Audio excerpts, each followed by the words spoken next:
Hello everyone, class 8th की इस series में आज हम डिस्कस करेंगे चैप्टर नंबर 8। इस चैप्टर को हम जैसे सारे चैप्टर्स डील करते हैं कि यूपीएससी एग्ज़ाम के एस्पेक्ट से जो चीज़ें, जो पॉइंट्स हैं जिसको हमको समझना है अपने एग्ज़ाम के पॉइंट ऑफ व्यू से, उन पॉइंट्स को हम समझेंगे।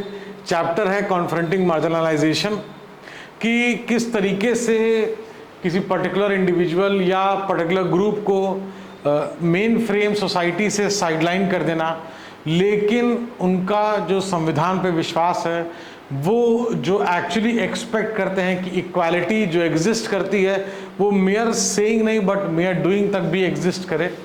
तो ये चीज़ें जो यहाँ पे दी हैं और उनकी जो एक्सेसिबिलिटी हैं, जो फंडामेंटल राइट्स हैं, कि अगर जो अनटचेबिलिटी के लिए है या जो भी article 17 of the constitution state untouchability has been abolished, that this means that there is no one can henceforth prevent Dalits from educating themselves, entering temple, using public facility। तो कहने का मतलब है कि जैसे यहाँ पे आर्टिकल 17 के बारे में दिया गया है, अनटचेबिलिटी के बारे में बात हो रही है कि वो कम्प्लीटली एबॉलिश हो गया है, ख़त्म हो गया है, और किसी भी पर्सन को एजुकेशन से, टेम्पल एंटर करने से, पब्लिक फैसिलिटी यूज़ करने से, ये किसी भी पर्सन को यूज़ करने से रोका नहीं जा सकता है। और अगर कोई ऐसा करता है तो that is crime in the eyes of law. ये कम्प्लीटली गलत है, ऐसा नहीं होना चाहिए। और भी बहुत सारे सेक्शंस हैं कि जो आर्टिकल 15 की बात करें तो ये डिस्क्रिमिनेशन के अगेंस्ट बात करता है कि किसी भी तरीके का कोई डिस्क्रिमिनेशन नहीं होगा। तो कहने का मतलब है जो हमारा फंडामेंटल राइट है, जो बेसिक लिविंग के लिए रिक्वायरमेंट है, राइट टू लाइफ है, ये सारी चीज़ें प्रोटेक्टेड है बाय आवर कॉन्स्टिट्यूशन। और अगर इस राइट को कोई वायलेट करता है तो वो फिर पनिशेबल ऑफेंस है, क्योंकि फंडामेंटल राइट्स का वायलेशन हो रहा है अगर ऐसा कोई करता है। तो प्रमोटिंग सोशल जस्टिस की हम बात कर रहे हैं अगर यहाँ पे, तो as a part of their effort to implement the constitution, both state and central government create specific scheme for implementation in tribal areas or in the areas that have high Dalit population। तो social justice की जो scheme है ये reason centric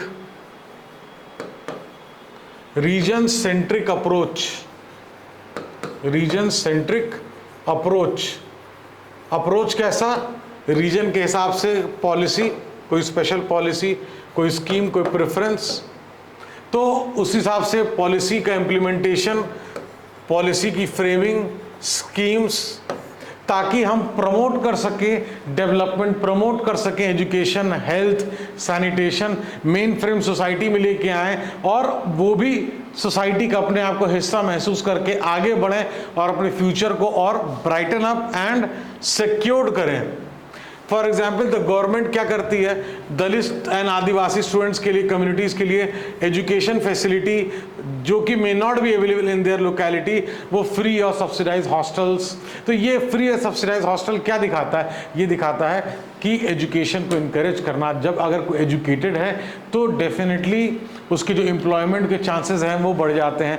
employment अगर होंगे, main frame में आएंगे, पैसा कमाएंगे, तो जो पॉवर्टी है या जिसके पास किसी भी प्रॉब्लम का जो सॉल्यूशन है, वो कहीं ना कहीं जब इनकम जनरेशन होता है या इनकम के साथ साथ सोसाइटी में रिकग्निशन भी उसके हिसाब से मिलता है, वो चीज़ बहुत इंपॉर्टेंट रोल प्ले करता है।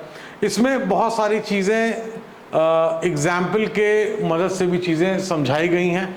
आप एक बार डिटेल्ड व्यू में पढ़ना है तो आप डिटेल्ड में देख सकते हैं।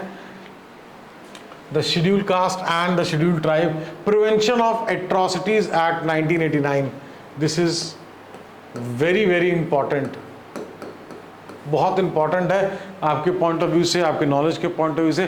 This act was framed in 1989 in response to the demands.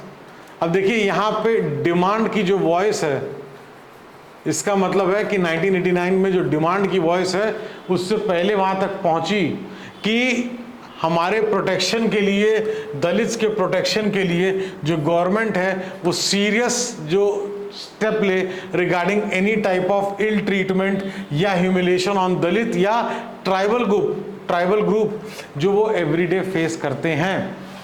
तो ये जब गवर्नमेंट ने स्टेप लिया तो ये एक बहुत इम्पॉर्टेंट और बहुत वाइटल स्टेप है। इससे कहीं ना कहीं एक प्रोटेक्शन, इससे कहीं ना कहीं प्रोटेक्शन होता है किसको, for schedule caste and schedule tribes. और वो लोग जिनके मन में अगर कोई गलत भावना है, कोई डिस्क्रिमिनेशन की भावना है, वो भी कहीं ना कहीं चेक में आते हैं कि नहीं, ऐसा वो सोच भी नहीं सकते और कर भी नहीं सकते। किसी भी तरीके की कोई गलत प्रैक्टिस, इल ट्रीटमेंट, ये चीज़ बर्दाश्त नहीं होगी, कंप्लीटली अगेंस्ट द लॉ होगा। तो सबको अधिकार है अच्छी पढ़ाई का, अच्छे स्कूल, अच्छा हॉस्पिटल, अगर इलाज की ज़रूरत है तो जो लोकेलिटी में हॉस्पिटल है वहाँ पे ट्रीटमेंट मिल सके, कहीं जा सकें, आ सकें, कोई पब्लिक फैसिलिटी है उसको यूज़ कर सकें। इस चीज़ों के लिए जो SC act of prevention of atrocity वो बहुत इम्पॉर्टेंट है। आगे चल के जब आप रेफरेंस बुक पढ़ेंगे स्टैटिक की, उसमें आप और डिटेल में उसको जो है पढ़ेंगे। That is very very important आपके एग्जामिनेशन के पॉइंट ऑफ व्यू से भी, और आपको वैसे भी जानना चाहिए। तो manual scavenging refers to the practice of removing human या animal waste excreta using brooms, tin plates, basket from dry latrines, carrying it on the head to disposal ground some distance away।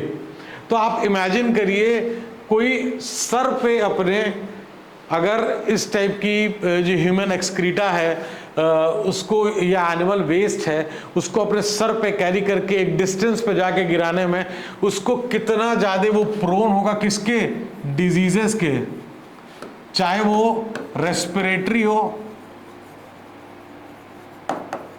चाहे वो respiratory हो, चाहे वो skin infection हो। Society में उनके ऊपर जो आई होगी, सोसाइटी में भी उनको कहीं ना कहीं थोड़ा सा जो एक नीचे वाली जो नज़रें होती हैं वो देखने को मिलेंगी। उनको जो रिस्पेक्टेबल जो जॉब है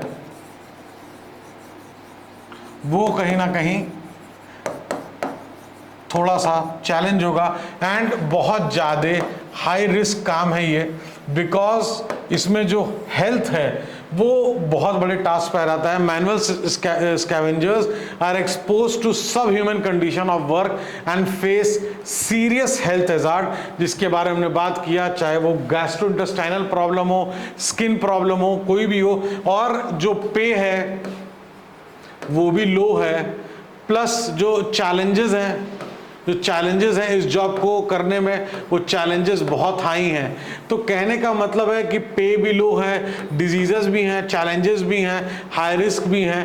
तो इस टाइप की जो चीज़ें हैं वो कंप्लीटली किसी भी तरीके से हम इस मेनली डन बाय, जैसे यहाँ लिखा है, Dalit women and young girls according to the Andhra Pradesh based Safai Karmachari Andolan organisation working with manual scavengers, there are 1 lakh person from Dalit community who continue to be employed in this job in this country and who work in 26 lakh private and community dry latrines manage by municipalities.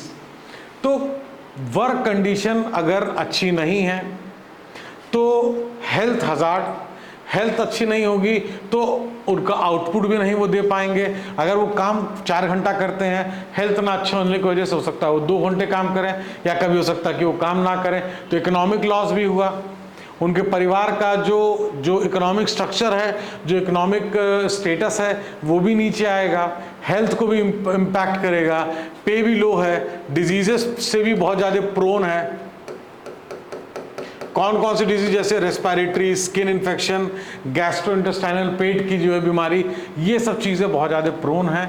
और इस पे कहीं ना कहीं जो चीज़ें हैं कि प्रोहिबिट, जो गवर्नमेंट पास क्या किया, the employment of manual scavengers and construction of dry latrines prohibition act. ये लॉ क्या था, ये प्रोहिबिट किया किस चीज़ से, 1993 में government pass the employment of manual scavengers and construction of dry latrines prohibition act।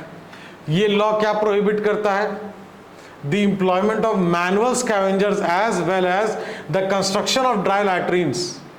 तो देखिए ये चीज़ें प्रोहिबिट कर रहा है, क्यों? क्योंकि जो हेल्थ कंडीशन है, जो प्रॉब्लम है वो इतनी बड़ी प्रॉब्लम है कि बहुत बड़े, जैसे यहाँ तक कि 1 लाख लोगों की बात हो रही है, बहुत बड़ा तबका है जो इस चीज़ में एंगेज्ड है।